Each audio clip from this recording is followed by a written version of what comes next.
I'm Rajesh. I'm from Warangal. నాది degree complete అయింది.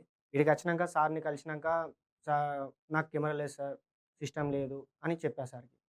అయితే పర్లేదు ఇన్‌స్టిట్యూట్‌లో కెమెరాస్ ఉంటాయి యూజ్ చేసుకోవచ్చని చెప్పారు. ప్రాక్టికల్ టైములనే మనకు కెమెరా ఇస్తారేమో, ఓన్లీ క్లాస్ జరిగేటప్పుడే జస్ట్ అట్లా ఇచ్చి ప్రాక్టీస్ చేపిస్తారేమో అని అనుకున్నా.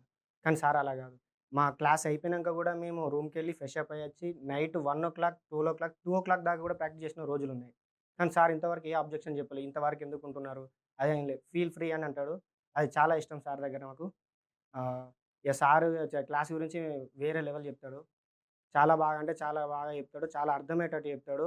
ఒకేళ ఇప్పుడు మన స్కూల్‌ల మనల్ని మనకు అర్థం కాకుంటున్నా గూడా మనకు ఏం రాకుంటున్నా ఏమంటారు? యూజ్‌లెస్ ఫెలో అది అని అంటారు. కానీ మా సార్ అలా గాదు. "నీకెందుకు రాదో నేను జూస్తా" అని జెప్పి మళ్ళీ మళ్ళీ ఎక్స్‌ప్లెయిన్ జేస్తా అంటాడు. అది నాకు చాలా ఇష్టం సార్ దగ్గర. సారు ఫ్రెండ్‌లాగా జూస్తాడు. క్లాస్‌లో ఉన్నప్పుడు సార్‌లా ఉంటాడు. తర్వాత అయిపోయినంక ఫ్రెండ్లీగా మాట్లాడతాడు. 6 మంత్స్ గూడా అయిపోయింది. ఎలా అయిపోయిందో గూడా తెలీదు. కానీ నేర్చుకున్నామన్న కాన్ఫిడెన్స్ ఉన్నది. ఎక్కడికైనా బోయి మేము చేయగలమన్న కాన్ఫిడెన్స్ బిల్డ్ చేసిండు సార్ మాకు. అది నేను చెప్పుకోగలుగుతా. ఇప్పటికి నేను ఎక్కడికైనా బోయి ఫోటోగ్రాఫర్ అని చెప్పుకోదగ్గ లెక్క మమ్మల్ని తయారు జేసిండు సారు. మీరొకసారి అచ్చి జాయిన్ అయితే మీకే తెలుస్తది సార్ ఎలా చెప్తాడు అని. క్లాస్‌తో పాటు అవి గూడా ఉంటాయి.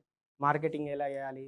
బిజినెస్ మొత్తం ఐడియాస్ అన్నీ సార్ దగ్గర కుప్పలు కుప్పలుగున్నాయి. అచ్చి తీసేసుకోండి. నేను కట్టిన ప్రతి ఒక్క రూపాయికి ఇంకెక్కువనే చెప్పారు సార్. అది నేను నా గుండెల పైన చేసుకొని చెప్తున్నా. నాకు అది నాకు వాల్యుబుల్.